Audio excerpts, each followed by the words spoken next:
everyone. My name is Liana Theodoratou, and I am the director of the AS Onassis program in Hellenic Studies at NYU and of the NYU in Athens program. On behalf of these two and of Edinburgh University Press, which has co-sponsored our event, I would like to welcome you all here today and thank you for being here. I would like also very much and really deeply to thank our two respondents, Professors Susan Jones and Fiona McIntosh, both from University of Oxford, who so graciously and generously have accepted to talk about the book. And also, of course, University of Edinburgh Press, who accepted and graciously accepted to sponsor this event in honor of Olga's new book. So we're here to celebrate this newest book of Olga's, who writes so much I cannot catch up with her. So her newest book, called Greek Tragedy and Modernist Performance, Hellenism as Theatricality. I will tell you some things about Olga herself and about our respondents. They will speak and then we'll open up to a discussion. You can raise your hands to talk, or you can also write on the chat and I will convey your questions to our speakers. So Professor Taxidou is Professor Emerita of Drama and Performance Studies at the University of Edinburgh, and since 2015 also visiting professor at NYU every spring. She specializes in performance theory with a particular emphasis on issues of modernism and gender, and she has also worked on cinema and theater and the adaptations of classical texts.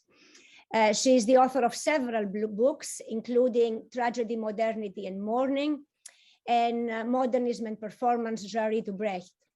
She also co-edited with Vasiliki Kolocotroni Modernism, an anthology of sources and documents, and its complementary volume, a dictionary of modernism.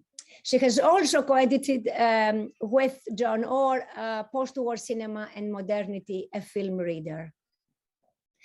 Olga, as most of you know, is also well-known, is also very well known for adaptations of Greek tragedies herself, which have been performed in many places, including Edinburgh, Moscow, Warsaw, Sarajevo, and here in New York with Maboon Line some years ago, with a great success, which was a great success. I personally consider Olga to be one of the most intelligent and sensitive readers of drama, and the fact that she can move so easily between theory, discussions of theory, and also ancient and modern drama also makes her a very acute reader of it, and she draws all kinds of connections that not everybody can always. I've also, have known her for very many years now, over 25 years. She's been working with us in the summer program in Athens, teaching there, and of course the past years at NYU. And as you understand, I've also sat with her in lectures, in talks, we co-teach courses. So it is my great pleasure to organize this event, and so I can show her my appreciation, my admiration, and my love. And thank you all for being here to help me do that. I'll go now to our two respondents. First of all, thank you both for agreeing to talk. The first respondent will be Professor Fiona McIntosh, who is Professor of Classical Reception and Fellow at St. Hilda's College and Director of the Archive of Performance of Greek and Roman Drama at the University of Oxford. Fiona's work at the archive, her own research also, her numerous publications, everybody knows Fiona McIntosh, have in so many ways contributed or maybe even created the framework for what we call reception studies. Her most recent book, co-authored with Justin McConnell, Performing Epic or Telling Tales, radically revises our understanding of epic and in terms of history, politics, and aesthetics, and will surely generate much more research in this field. Professor Susan Jones is Professor Emerita of English Literature at the University of Oxford too, and a leading scholar on dance and modernism. Her book, Literature, Modernism and Dance, helped to sketch out a whole new framework of dance and modernism, and a new field of research in some respects. And as a dancer herself, she has helped to found DanceOx, which is a foundation that promotes scholarships for dancers and brings together academics and choreographers and dancers. I think we will, again, as I said before, we will begin by Professor McIntosh. We'll go on to Professor Jones, then to Professor Taxidou, and then we'll entertain questions, which you can do in person or you can write on the chat. So thank you all for being here, and I'll pass the torch to you, Professor McIntosh. Thank you very much.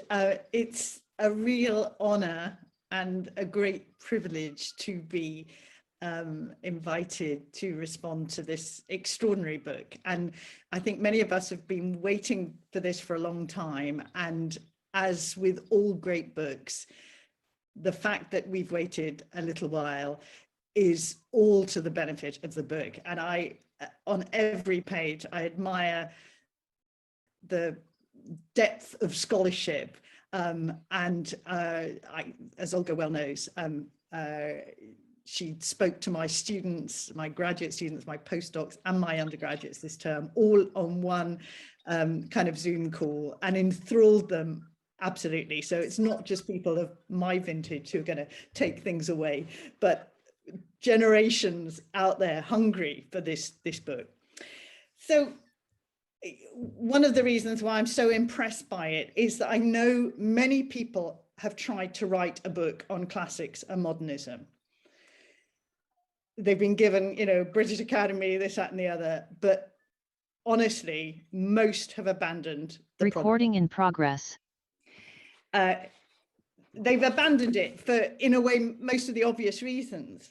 Classical thought, classical precedences are everywhere in modernism.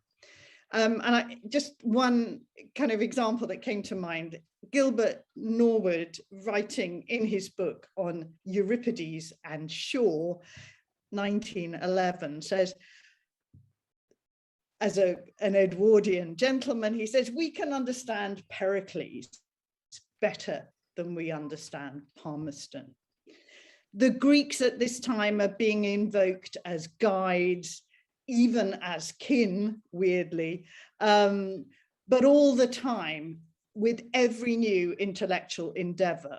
As Olga reminds us, the Greeks are lurking in the wings, sometimes center stage.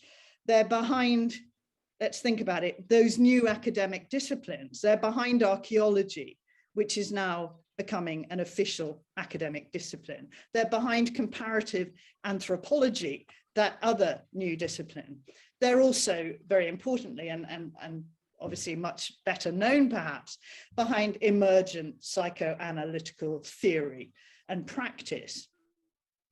But I think what is also new at this time is that there's an excitement about these new disciplines that's extending beyond the academy. Even older disciplines, such as philosophy, are being revived, remade with new readings of the Greeks. And of course, and as Olga reminds us, it is Nietzsche above all who is the chief mediator here, Nietzsche, that classicist who was shunned during his lifetime following the publication, first of all, of Birth of Tragedy by the Classical Academy, but whose ideas percolated throughout the literary, visual, and performance cultures of modernism. Now, what Olga does here, and I think one reason why it's only Olga who could succeed in writing this book about classics and modernism, is because she's the first to offer a successful exploration of the power exerted by ancient Greece on this extraordinary 70, 80-year period. What she does brilliantly is join up the multiple strands, multiple peoples, and that's what I think really is striking. Peoples who are usually considered in isolation. Who but Olga could have written a book that included HD alongside Bertolt Brecht? I know no other person but Olga.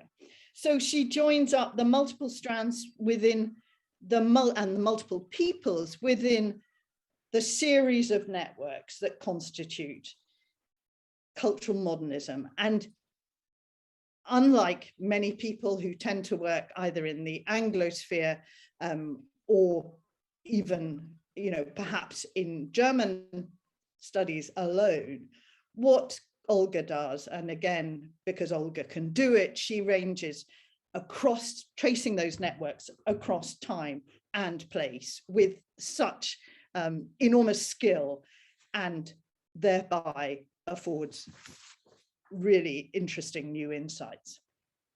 And of course, what she's done is she keeps a tight focus, a very tight focus on tragedy as a mode of performance. What Olga argues for is us thinking about tragedy as a laboratory for experimentation, and a laboratory, as she shows, that has profound resonance to this day. Tragedy then is not a literary text, it's a performance text in Olga's reading, and it enables a performer, an actor or a dancer, and of course a director, to mediate, as she demonstrates, between different disciplines. So between comparative anthropology and indeed archaeology, mediate between different disciplines, different genre, and different art forms. All theatre makers, as she reminds us, not just the writer, can now engage with tragedy and contribute to the development and the growing development of new bodies of theory, new discourses around tragedy at this time. And as she explains, the discourses do still remain current in actor training, in discussions about translation in practice and translation in theory, and especially around debates about translating for the stage.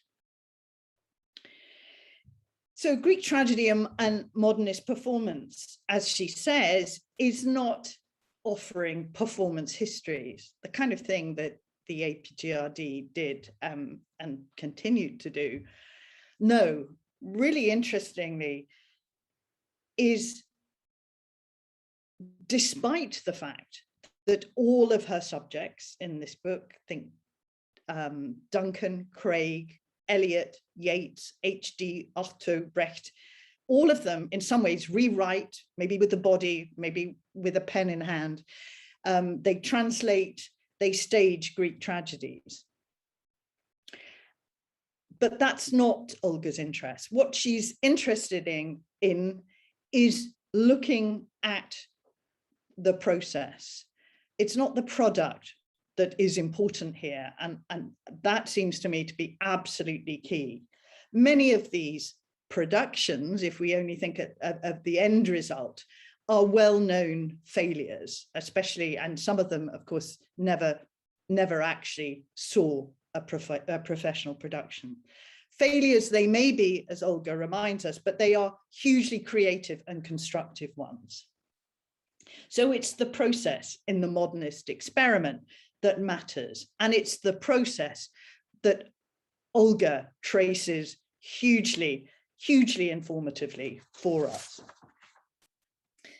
So, as I've already said, it's a really informed and wide-ranging monograph. And what I really like is that it doesn't stop around about 1950. Olga reminds us that the supposed differences between modernist tragedy and postmodern performance, in Hans Thies Lehmann's terms, between tragedy, or as he calls it, drama, and post-dramatic theatre, the differences, as she points out, are not one of kind, as Lehmann definitely in post-dramatic theatre implies, and I know subsequently he's modified that claim. So the difference between modernist performance and postmodern theatre is really one of degree. For these modernist experiments, as Olga cogently and lucidly argues, these modernist experiments unearth a post-dramatic quality in the tragedy. So it's not something that's discovered simply at the end of the century. We need to go back, as at certain moments some post-dramatic theorists seem to invite us to do. But more importantly, and I think this is really interesting, if post-dramatic theatre, as delineated by Lehmann, has often been criticised for its apolitical stance, for its detachment from actuality, these modernist theatrical experiments need revisiting, as Olga really emphasises. And of course, those experiments can be written, they can be études, they can be bodily texts, they can be gestures or gestures. And they need revisiting above all, or precisely, because the experiments were explicitly designed to inspire radical thought and action beyond the theatre. And as Olga demonstrates, they continue to do so well into the 20th century. So I can't thank you enough, Olga, not only for having written a book that brings together some of my top 10 kind of theatre makers, but also for having written a book that shows that modernism has resonance to this day, and that it has the kind of resonance and potential that perhaps we need now more than ever. So thank you.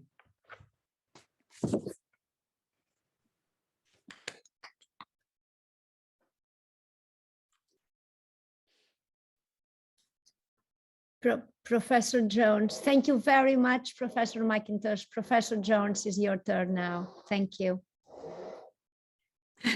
Fiona, thank you so much for that.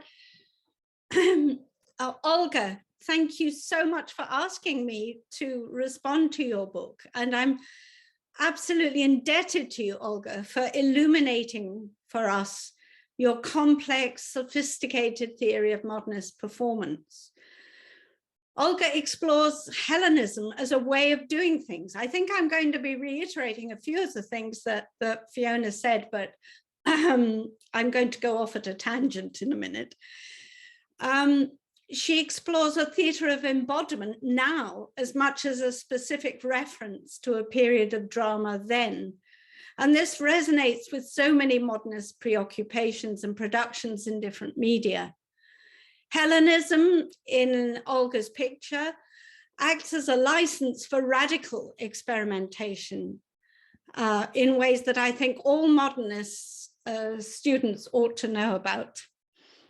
I'm fascinated by the way in which, given the individuality of modernist writers, say Ezra Pound or Eliot or H.D.'s highly subjective versions of Greek drama, Olga's thesis of Hellenism as theatricality unifies in many ways a set of theoretical expressions of performance media for modernism.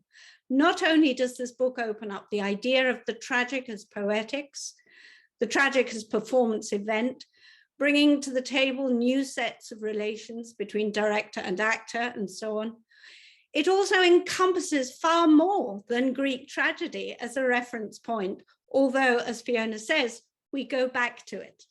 She interweaves other frameworks, Christian, Buddhist, Hindu narratives, the Japanese No, reminding us that her conception of modernist performativity indeed recognizes forms that do not necessarily involve ideological gestures associated with borrowing authority from the classical, and that performance practice is front and center of the experiment of looking at this account of Hellenism. I'm also delighted as a dance scholar that the book opens out the languages of performance to include a new way of looking at dance and movement, both human and technological, as inclusive of, rather than separate from, categories of theatricality more traditionally associated with text-based drama. And Olga does so boldly by beginning her study with the dancer Isadora Duncan in relation to the dramaturg Edward Gordon Craig. Of course, dance in its broadest sense is now widely recognized for its importance throughout the history of classical reception, largely thanks to Fiona McIntosh and others. And I think what Olga does with her theorization of Hellenism as theatricality is now to provide a particular turn that might actually enable dance studies, or perhaps more appropriately choreographic studies, given the etymological sources of the word, to think of itself as constituent not only of a tragic poetics, but also as essentially the innovation of a modernist poetics of theatricality.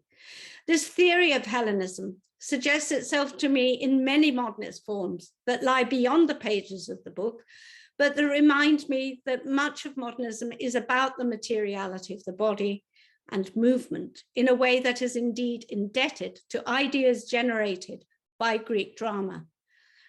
I'm reminded on the one hand of the theme of masks that appears throughout the book by looking at Vanessa Bell's portrait of her sister Virginia Woolf in 1912, lounging in a deck chair. Bell almost gives Woolf a classical mask in this portrait. No physiognomic details here, just a blank face. But to bring me back to the theme of dance, the accent is all on the movement of Woolf's figure that was so characteristically her way of sitting. Profoundly performative, I think, yet not bound up with individual identity in conventional modes of representation. And I find it interesting that it was the movement of the chorus that enabled Woolf to talk about experiencing Greek drama while not knowing Greek.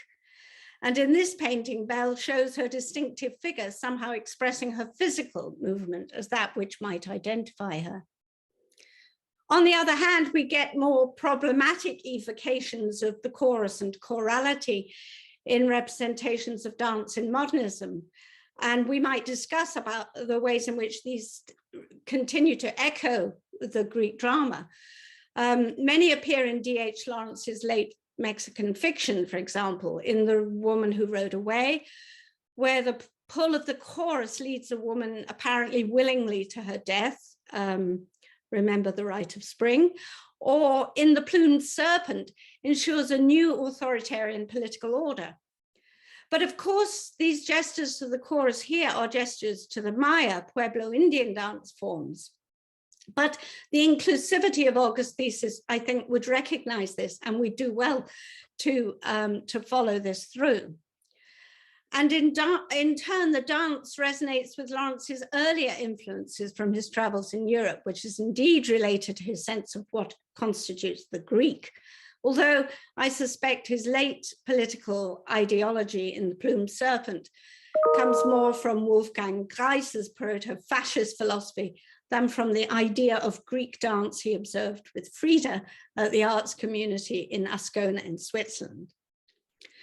But on the question of modernist dramaturgy, which is really, part of the big title of the book and its relation, and I'm trying to forge something more of its relation to dance, I think one might, after arriving at Olga's magisterial chapter on Brecht, go back and follow the conceptual moves through Aristotle and Plato, through Kleist, Hölderlin, Nietzsche, and the theories of the post-dramatic, to arrive at someone like Samuel Beckett as essentially both choreographic and Hellenistic in these terms. Indeed, Hölderlin's definition of the caesura, and thank you, Olga, for this, as Olga places in relation to Brecht's gestus, seems to me to capture something of the choreographic essence of Beckett's drama, where the, quote, rhythmic sequence of representations depends on an emptiness, a counter-rhythmic rupture, a gap that is the place of theatricality, certainly according to Philippe Lacoue-Labarthe, whom Olga quotes. And Olga's thesis leads to the theoreticization of that very friction, tension, contradiction we find almost as a summing up of the tragic predicament at the end of Godot. Well, shall we go? Yes, let's go. They do not move. So the spatialization of time by the body is paramount here and reminds us of a kind of Benjaminian Yeatsite that Olga also explores. Her discussion of modernist temporalities may remind one of Ricoeur's reading of Aristotle through Augustine, the distentio animi, that focuses on imagination and tense as the ground of narrative movement forward and back in the present moment of telling, while they do not move, as in Beckett. So facilitated by Olga's interpretation of Hellenism, then, I'd say that movement and indeed stillness in many ways lies at the heart of one aspect of her theory. Hellenism is constituted by the very materiality of the body, both individual and choral, as well as in the body's absence, the subsumption of the individual into the chorus, the body in action, in repose. So to finish up this placing of movement at the heart of this, of Hellenism, this creativity in bodily activity that Fiona mentioned before, in space and through time, I'll just give a word on the chapter on Isadora, who is, after all, the famous innovator of modern dance, who drew on the inspiration of Greek statuary and was inspired by the writings of Nietzsche. Of course, it has to be said that today we need to take on board the less savory politics of Isadora's thinking. You know, her essay on I See America Dancing sees only white America dancing, I think. Nevertheless, for the purposes of the theorization of Hellenism, Isadora's work illustrates an essential shift to modernism. Olga brilliantly observes the striking importance for her theory of Isadora's pairing with her lover, Edward Gordon Craig, and the inspiration they drew from one another. Olga Riley shows how Duncan and Craig's compatibility appears superficially paradoxical, with Isadora's focus on expressionism and Craig's search for the actor as Übermarionette. But in fact, it was not. Olga observes that their creative relationship worked in tandem to forge an innovative theatricality. It also takes us to the very heart of modernist theorizations of dance and what it was about dance that attracted modernist artists, thinkers. Craig's idea of the actor as super puppet, dependent, of course, on Kleist's marionette essay of 1810, which also questions the location of authority, pushes Craig into foregrounding the role of the director. Would he have done this without the figure of the dancer in his mind? And Olga certainly takes us through that argument. The figure of the dancer is never far from this debate about creative authority. Kleist's ballerina, Mallarmé on Louis Fuller, Eliot's escape from emotion, Yeats's how can we know the dancer from the dance? Isadora is among those who were heavily metaphorized in this respect. But this is in some ways to demean her own theorization of the dance, which Olga recovers. Craig's Übermarionette essay also takes us to the mechanization of the human, and indeed to forms of dance that lead to Merce Cunningham's computer-generated dance or VR productions today. Olga emphasizes that we might certainly see how Isadora herself was supremely aware of the mechanistic functioning of the body, She wrote in Art of the Dance, emotion works like a motor, it must be warmed up to run well. Olga shows that through her radical interpretation of dance, Isadora appeared supremely expressivist, but she also delivered the modernist obsession with impersonality, that of the dancer as medium. And following Nietzsche's Birth of Tragedy, this kind of sense of identity is both individuated and choral for Isadora. And I'm going to finish by quoting Olga's words, because she absolutely and astutely observes of Craig and Duncan's relations, the point that projects this book into further relations of performative in the field of performativity in relation to Hellenism. And in turn, says Olga, we read this Übermarionette in conjunction with Duncan's dancer, not in opposition, but as a double, as its double, as indeed both Plato and Artaud understand the double in theatre. Then they can be seen to be locked in an embrace and possibly dancing in the same chorus, a chorus that at once looks back to Greek tragedy and forward to modern dance. So if you'll forgive me, Olga, for focusing so much on the dance, I really want to thank you for initiating your amazing book with the exploration of this important relationship of dance, drama, performativity, theatricality. Thank you, Olga. Thank you very much, Professor Jones. Thank you. So now it's you, Olga. Okay. Hello, everyone. Thank you all so much for being here. Thank you, Liana, for that wonderful introduction. Thank you, Fiona and Susan, for making the book sound so much better than it actually is.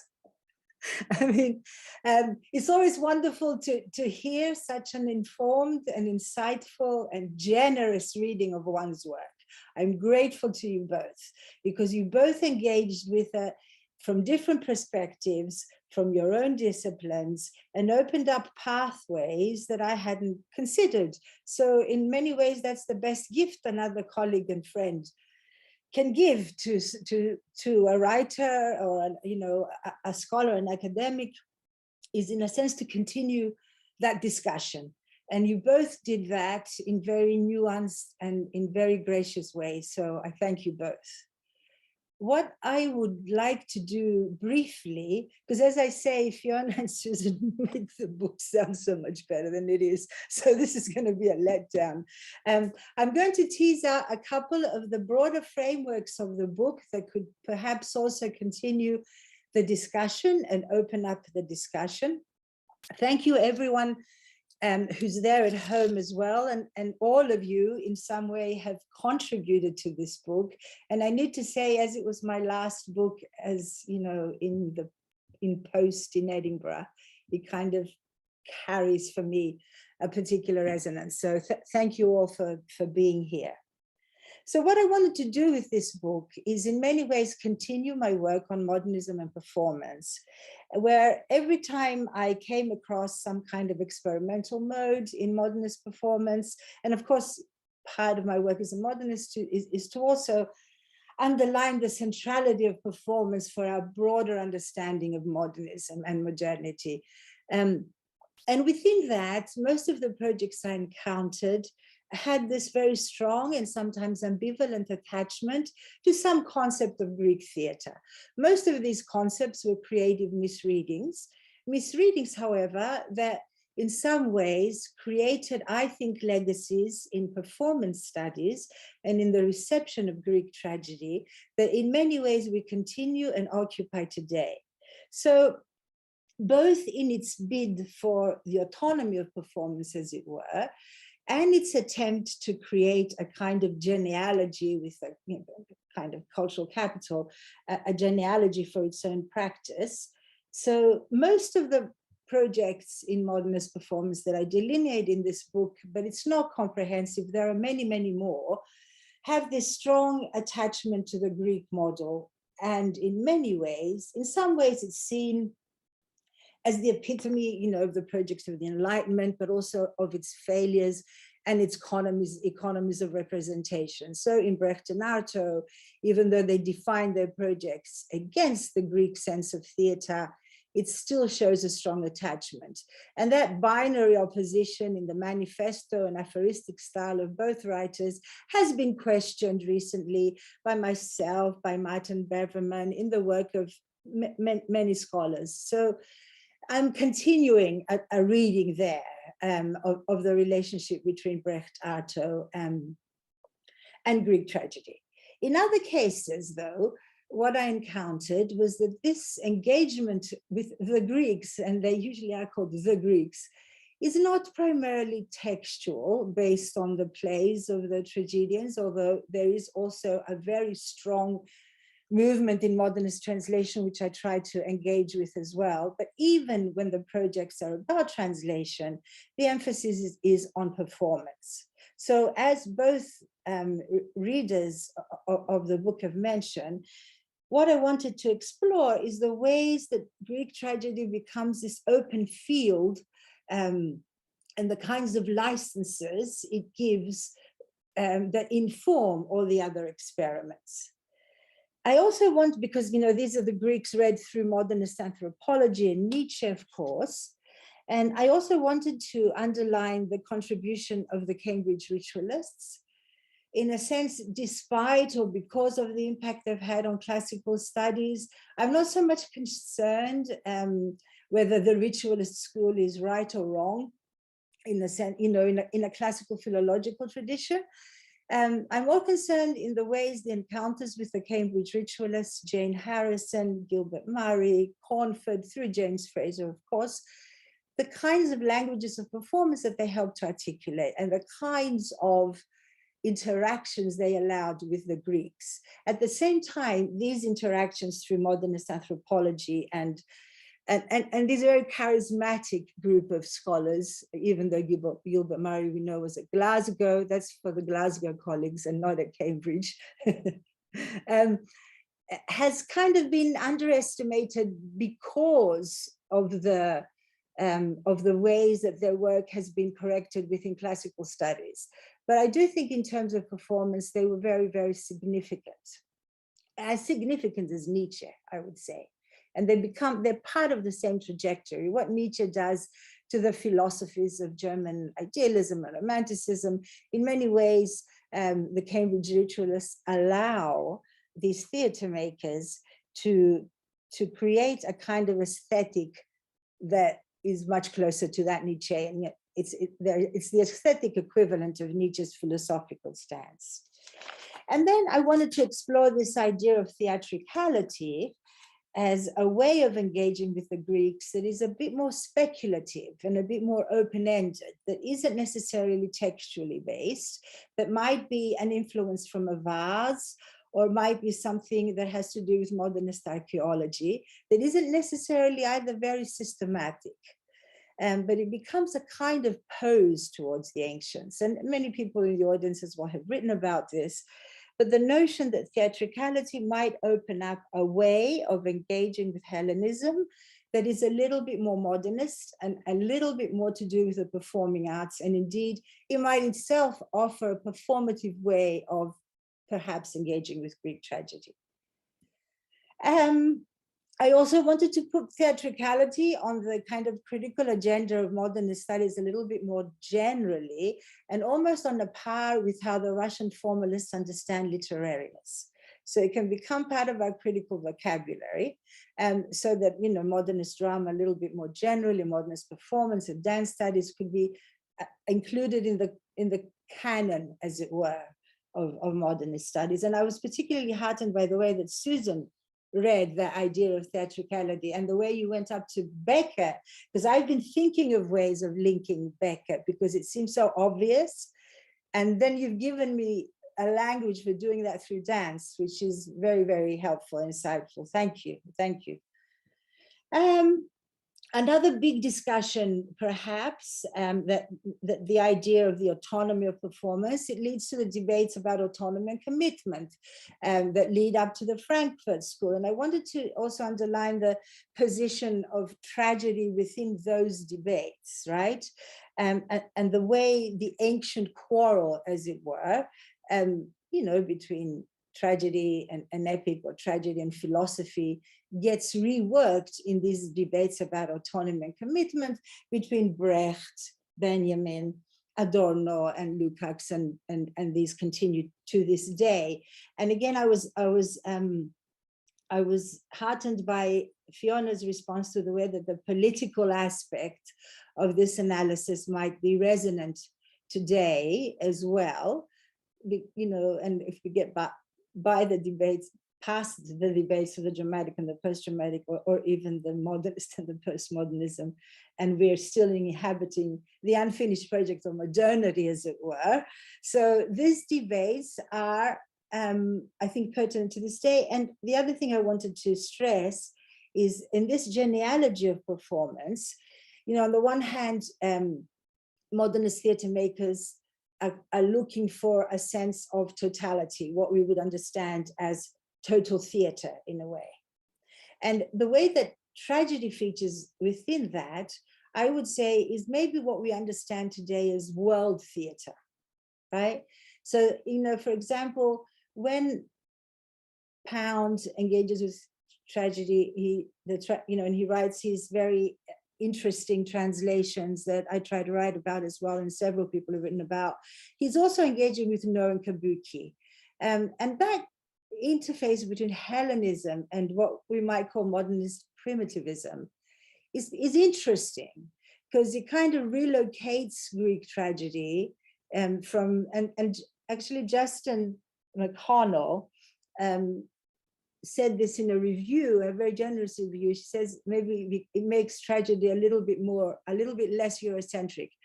We would like to think so, although that's a generous reading in itself of tragedy. But I wanted to open up this discussion between East and West, between Hellenism and primitivism, between what we understand today as world theatre. So a director like Ariane Mnouchkine, when she does the Atrides based on Katakali, I think there's a precedent to that. I think there's a genealogy of that interface between Greek tragedies and mode of performance and what we would, again, today understand as world theatre, right? And if we think of, then again, in another context, that interface, for example, Brecht and Chinese acting, at the same time that he's thinking about Antigone, there are interesting dialogues going on there about actor training as well that are inflected by the Greek model. So in some ways, this emphasis on theatricality wants to open up the engagement with the Greeks, as it were, and also present a way of introducing or including and integrating theatre makers in this project. So in a sense, maybe what Rancière might call a redistribution of the sensible. So we don't have the philosopher or the classicist or the philologist engaging with Greek tragedy, in a sense that's basically textual or based on a certain sense of translation.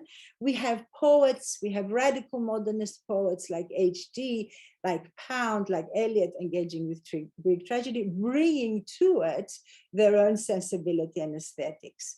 And we, of course, have actors, designers, directors engaging as well. So that kind of, it makes us understand what later became, the auteur tradition in engaging with Greek tragedy and the ensemble tradition, I think. So another link is that notion of world theatre that might have a genealogy in these experiments. So if you think of the work of Ariane Mnouchkine, I mentioned Ninagawa, but also Lee Brewer, and this is a shout to my friend Maud and Lee, whose phenomenal gospel at Colonus in some ways could be seen as continuing the experiments in Christian tragedy by T.S. Eliot and Murder in the Cathedral, right? of course, bringing to a completely different sensibility, but the ethos and the dialogue established is a similar one, I would say. So in some ways, I wanted to create that sense of continuity, to integrate tragedy in these big debates about commitment and autonomy within modernism, the quest for a total theatre, and also, as both readers equally mentioned, is the notion that when we talk about modernism and theatre, we usually use the term anti-Aristotelian or Aristotle features, or some version of Aristotelianism features that the modernists are against, because they're against whatever this version of Aristotelianism is. So, but I think maybe we should also go to Plato a little bit to discuss the anti-theatrical tradition and the politics of anti-theatricality and the ways those are rewritten within modernist performance. So, you know, when Craig and Eleanor Dusha say we have to burn the theatre, we have to burn the actors. So that there's a strong kind of aesthetics of catastrophe. It's almost engaging with the anti-theatrical tradition and doing something different with it. It's almost as if someone like Brecht is saying, yes, maybe Plato was right, but that's a good thing. The theatre can move us and, you know, and incite us to move to action, etc. So I wanted to read, and I'm not, and this is also following a movement by classicists like Leslie Kirk, for example, who see Plato as one of the first performance theorists. So I kind of wanted to bring that into the discussion as well. And I think I will stop now, and thank you again to both readers for those very generous comments. Thank you, Olga. Can I just a second, because you said so much about global theater. Can I read 3 lines from your book, just a second, about this, so that yes, just for everyone, the readers have read it, but for everyone.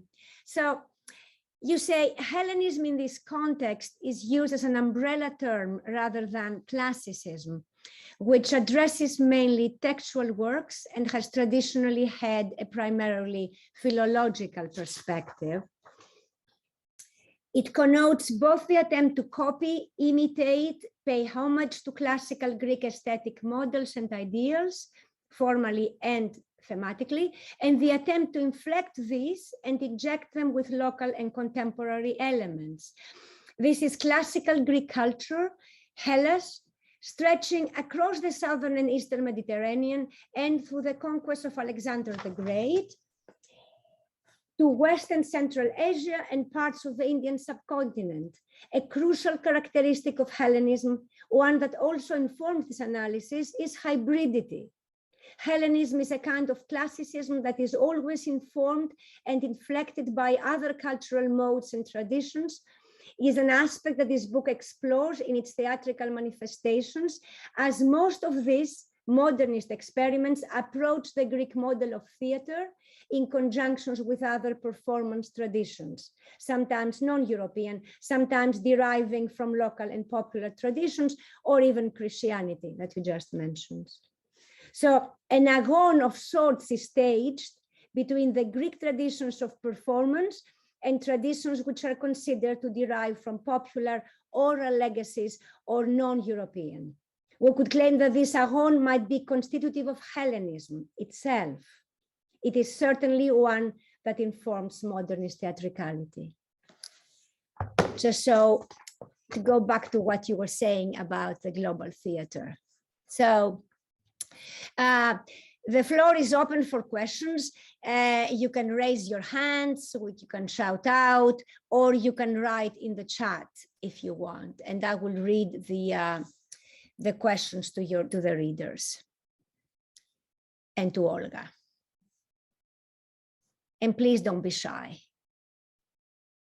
Yes, yes, please. Yes, please, Susan. Can you unmute yourself, please? Thank you. It's just a comment to Olga before the questions get going. Yes, of course. As you were talking about the anti-theatrical tradition, I was thinking of Wyndham Lewis, An Enemy of the Stars, might be something to look at. I don't know. Thank you. Which is not meant to be performed. That's with the bull running in. Yeah. I love that play. I've been teaching that play, and it's always, you know, difficult to teach, but that is very, very helpful, actually. Yeah, it just struck me that fits your category. Yeah, yes, it does. Yes, thank you. Okay, sorry. Thank you.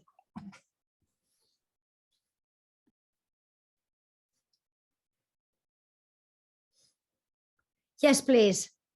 Could you please unmute yourself? Thank you. Oh, we cannot hear you well. It's like your voice is like a robot's. So maybe can you try again? Can I say something? Is that better? Yes, That's it is. better, Thank you Robert. very much. Can people maybe also just say their names when they start talking, so so everyone knows? Just say, I'm Robert Leach, that's all. Hello, Robert. I'm Robert Leach. Not you. Hello, good evening. I have not yet had the pleasure of reading this work, and therefore I'm a little in ignorance of some of the things that have been said tonight, but I'm interested to ask you what your definition in this book of the word theatricality is. It's one of those words that is used a lot and not necessarily with the same meaning each time it's used. So I wondered if you could expatiate a little bit upon that. She has to do the whole book for you right now, eh? No, No, I'm joking, I'm joking. Robert Leach is the leading modernist theorist in performance, so we all know his work, and we all learn so much from his work. And it's a valid question. I mean, it's a little bit like justice, I would say, in the Brechtian sense. It is quite difficult to define. But in one way, everything that takes place from the stage to the, you know, from the page to the stage, once we leave the page, everything that happens on the stage, we do. I mean, I think it's difficult to codify, but we have enough performance theory, as it were, to understand dramatic conventions. So really, it's what makes theatre theatre. What Shklovsky said, what makes a stone stone. I will respond to you in your Russian, with your Russian hat. So in a cheeky way, it's what makes theatre theatre. But it's everything that happens, including the word on the stage, everything that happens on the stage.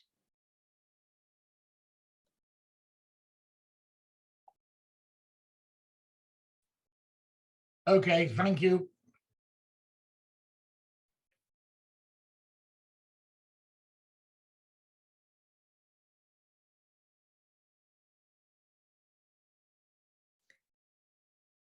Can I read a comment? Okay, so from Claire Warden. This has been a wonderful celebration. I wondered if Olga had anything further to say about the productive and creative potential of failure in modernist performance. It seems such a useful way to understand these performances and counters failure as a pejorative, seeing it instead as fruitful and exciting. Olga, unmute yourself, please. Yeah, I'm doing that now. Thank you, Claire, and welcome, and I hope you're well. Yes, so this idea, once you have emphasis on process and the idea of the studio and the idea of the laboratory, which is such a given in performance studies and in pedagogy, then the idea of failure is constitutive to the process. But I think what happened with a lot of these performances, that they were, like, in a sense, pragmatically and historically considered as failures because they didn't have long runs, or some of them didn't even reach the stage. They were, I mean, you know, look at Craig and Duncan, they never worked together. They could have worked together. He designed characters from Greek tragedy, never produced them. this in one sense allows a little bit more kind of a reflective and speculative approach that doesn't, result in a production. But it also, when you say, Claire, that it has to be positive, and it's not always positive. It's also introducing a tragic aesthetic to theatricality. Some of them are not great, I don't think that it's, again, trying to get away from a tragic sensibility if you want to make failure positive. Failure is failure. But as failure, in a kind of sense, in a kind of negativity, embracing a kind of negativity as part of the process. So yeah, that's what I think.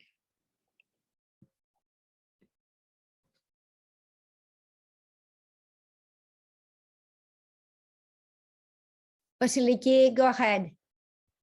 Hi.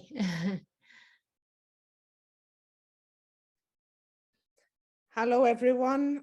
Congratulations, Olga. This is wonderful, extremely rich and a very moving book, I think, in so many ways, for modernists and theatre specialists alike and classicists. So, and thank you to the two respondents for wonderful responses, but also framings and suggestions.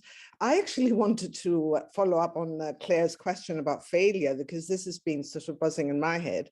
I mean, I know that you've already written on this, I think, very beautifully. Actually, somebody, I think one of the respondents also quoted you on the idea of Greek tragedy as in the hands of modernists as a kind of experimental space, which I think is also, I suppose, partly what Claire may have meant by the idea of productivity, and what you have so lucidly explained, in your account of process and so on. But there's a cognate sense of failure which keeps sort of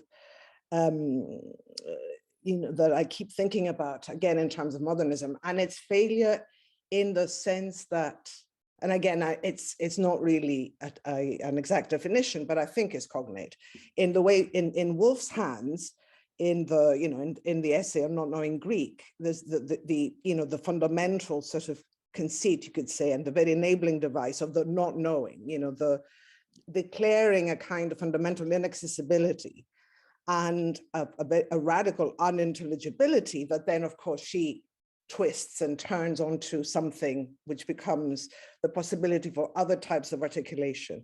So, and I know, I mean, you've already said that you're not dealing with tragedy in the sense of the text, which is what, of course, was Woolf's concern, because she was partly, making a point about the common reader and, what would happen, how would a common reader still have access to something without the mediation of the scholarly translation and so on. So already there, that's a question and a debate and a concern of Woolf's that's to do more so with the page. And as you say, the legacy than the process and performance. Though, of course, she's so interested in performance. I mean, in her last novel, we have fascinating, very Harrisonian sort of experiment with that. But what would you, how would you riff on that? The failure and unknowability, how far would you go with that? Would Woolf then have a place in your roster? Yeah. Thank you, Vasiliki. And again, thank you for being here as well. And thank you for being my lifelong friend and colleague with whom we've had discussions about this book for the last 20 years, it seems. So that's a very interesting point about that interface between failure and unintelligibility. I don't know enough about, I've read all the books about, and your work about Woolf and Hellenism, but I'm not, what I would like to add, I think there is an interface between failure and unintelligibility.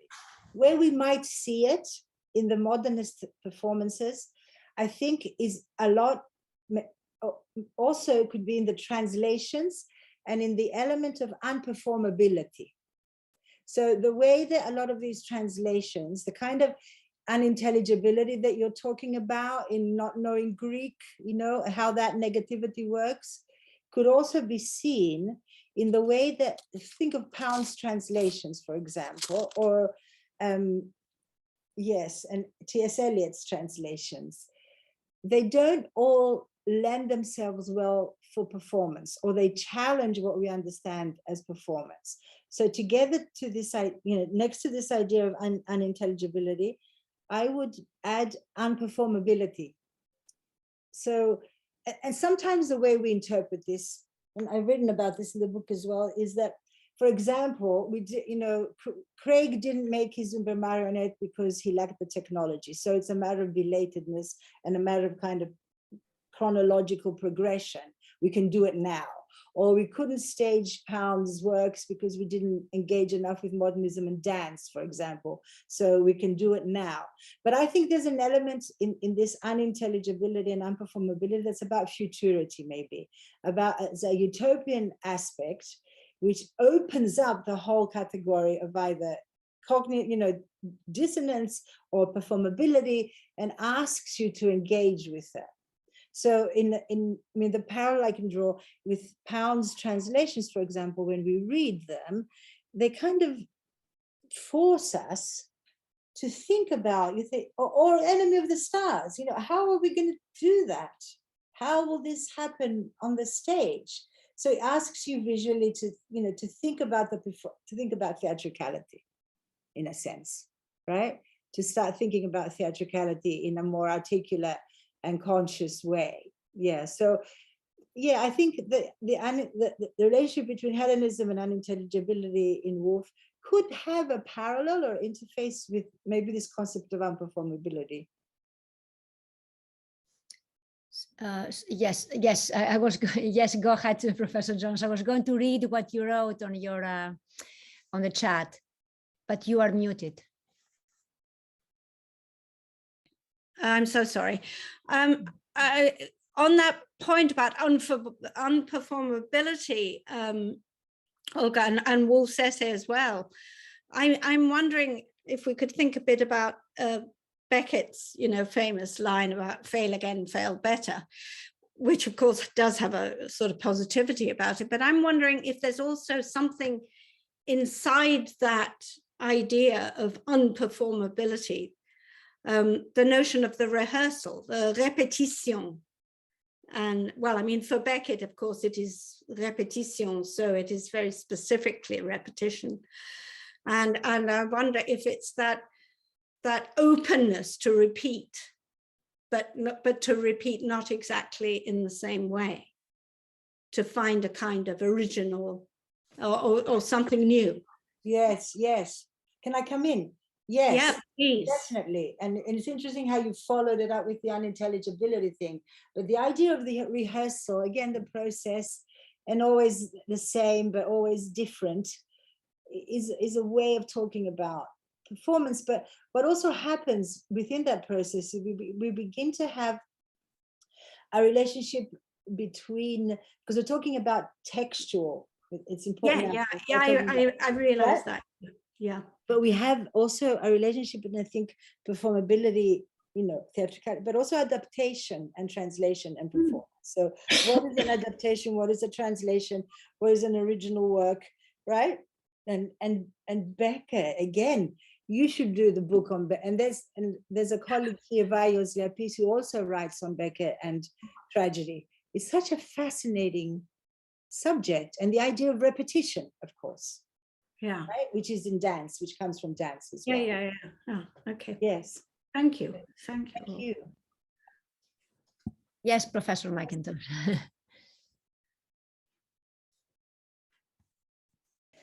Sorry, I realize that I like Sue.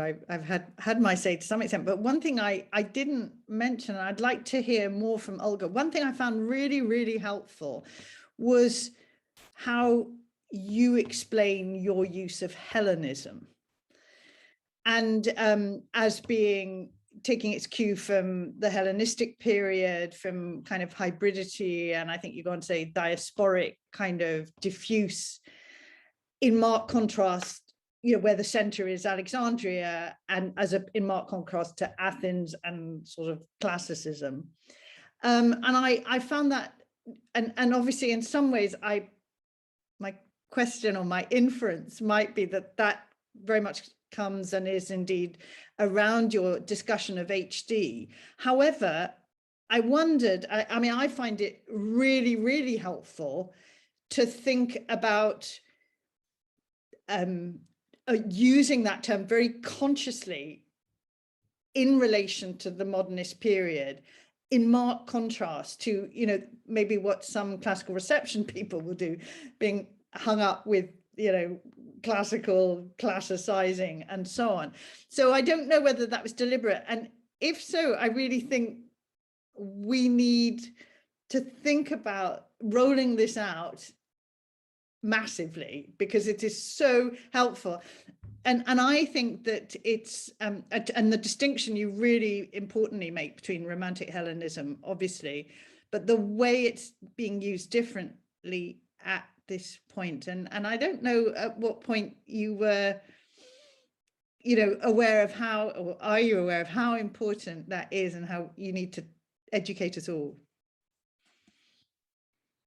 Thank you. That's a very, very bold claim. I was very nervous about that, because that definition of Hellenism is very ad hoc. It's very, it's all over the place. And I knew that a proper classicist, and a lot of people could have issues with it. But I also thought, what the heck? In a way, that's how I'm using it. I'm using it speculatively. It's the section that Liana read earlier about Hellenism, how it's defined in the book. And I did think a lot about it. And yes, I chose that bigger, the non-Athens centric view, in a sense. And also I'd like to tie it in with this idea of the engagement with Greek tragedy during this period foreshadows world theater, right? So if we decenter it from Athens, and if it's in dialogue with and again, Pound is very significant here when he says, I want to perform the tragedies using and I want not Michio Ito, another dancer, to perform it. It's a very radical imagination to do that. First of all, to translate it in the way he does it, although it's not as radical as Electra, I think, and then to reconceptualize it like that, which means he's taking it out of Athens. Although he did have an issue with HD, he thought Alexandrian Hellenism was nostalgic and feminine. All these debates, right? Yeah. Yes, but to be honest with you, Fiona, I was afraid that the way I used that concept wasn't rigorous enough, but I thought I'll just open it up a little bit and try to see, and also because the way the modernists use Hellenism isn't that systematic, but it's very, very different from what came before it. So this is an attempt to talk about it a little bit differently. I think it's very interesting. Yeah, I agree too. I actually think that it's supported by not just by the modernist but the tragedies themselves. So I think it's totally rigorous myself. So I have a question here. I don't know if Vasiliki, you have your hand up again. Do you, or is it left from before? No, I just wanted to comment very briefly on this matter of nomenclature, which I think Fiona's comment was spot on, and I think Olga's. I think Fiona is right, has done a great thing in actually, offering that definition, and the connection with hybridity and world theatre is absolutely spot on. But I would also add that it really opens up productively this very slippery, Appalachian Hellenism, including the various contradictions, which to me also, I think what could be kind of folded in is this kind of, at times, this idea of lateness. and you know, which is there in the background of some of the recourse, the Hellenism, that kind of contradicts the idea of somehow, you know, the Greeks as the kind of, you know, the childhood of humanity, and, you know, some kind of, obviously, you know, another kind of classical ideal, as opposed to, of course, the later hybridity, or a slightly more decadent culture and so on. But of course, it's that, of course, if you read it, if you keep the duet with modernism all along in a definitional sense, then it creates very interesting tension, because with the concept of modernity, and I mean, you know, futurity in the sense of that you're building something new and something that might be strange and so on. But in Pound's terms, early Pound, in the Images period, for instance, his point was his formula was a binary one. He said, you know, I thought of modernists and Hellenists as there'd be two types of images. There would be the modernist images and there would be the Hellenists. So, you know, he's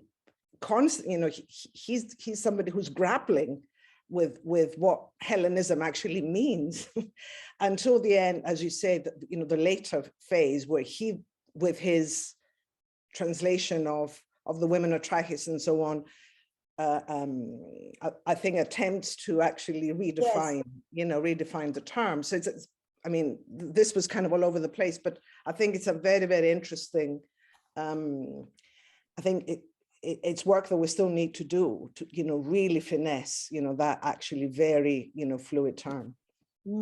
Thank you. So I wanted to read a question from Jane Goldman. How has your own experience writing for theatre and performance informed your development of your thinking? Thank you, Jane. Hello, Jane, also long-term friend and colleague. So this is the Glasgow contingent. Hello, Jane. Thank you for being with us. That's a very good question. Of course, the answer is yes. How is I don't have one answer to how. It opened up, and as I mentioned, it opened up the possibility of what the stage can do, for example, and having that lifelong association with a stage also made me less fearful about reading some of these plays that are just so difficult to read. And then you think, oh, if you see them as performance pieces, that opens up a whole other perspective of engagement, both pleasurable engagement as a reader, but also critical engagement. So yes, so working with someone like Maud and Lee, for example, that was a revelation. It opens up even more possibilities that I hadn't thought about, the ways, about the adaptability of these plays. And this is, again, you know, a great gift. I'm sorry to be very Greek here, but the fact that they can be rewritten, restaged. Again, I think what these modernist experiments also allow us to do is to move away from the concept of authenticity, that somehow either the performance will be more authentic because we can now have women on the stage, or it can be more authentic because now we have the technologies that can reproduce, you know what I mean? So the whole concept of either reconstruction or even a core humanism, that's the radical thing. It isn't simply the idea of reproducing a sense of how these plays were staged. I think the way that the texts are interpreted also goes against the very humanist, enlightened, you know, primarily Anglo-German, but primarily German way of reading Greek tragedies. And that's why I think the Cambridge ritualists are crucial in that time. And for me, as I say, my own experience has shown me, again, how adaptable, how open, you know, what Benjamin says about translation when he says certain texts have this principle of translatability written within them, that they make us reconceptualize not only the target language, but the mother tongue, and does call it the mother tongue as well. So the Greeks become more familiar or more strange, but so do the moderns. And that's what I think these translations do, but also that's what performance does. It at once makes the text more familiar, not necessarily psychologically or expressively, more familiar in the sense that you embody it, or you read it, or you hear it out loud. It's more familiar, but also more strange. Thank you, Jane. So Jane, sorry, Jane responded, thank you. You've opened up this app for modernist pedagogy. Okay, sorry, who was talking and I interrupted, sorry. No, it was just me. Oh, okay, hi.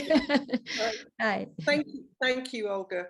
I do think that this approach will change what we do in the classroom and in the conference space with readings of modernism. So thank you. Thank you, Jane. And I can't wait to see what your latest theatrical production. Thank you, Jane. Thank you. So, any other thoughts, questions, afterthoughts? Anybody? The book is right now being coming out as a paperback. So I hope those of you who have not read it can get it and read it and get the joy I got from reading it. If there are no other questions, we can stop here. I would like to thank very much Professor McIntosh and Professor Jones for their amazing response to the book, Olga for having written the book, and Edinburgh University Press for publishing it, and all of you for being here. Thank you very, very much. Thank you. Bye-bye. Thank you. Bye. Bye. Bye. Thank you, Liane. Thank you. Thank you. Thank you, everyone. Thank you so Thank much. you. Thank you very much. I'm very grateful to everyone for being here. Thank Bye. And Bye-bye, Maria and everyone. Petros for organizing everything for us. Yeah. Thank you, Liana.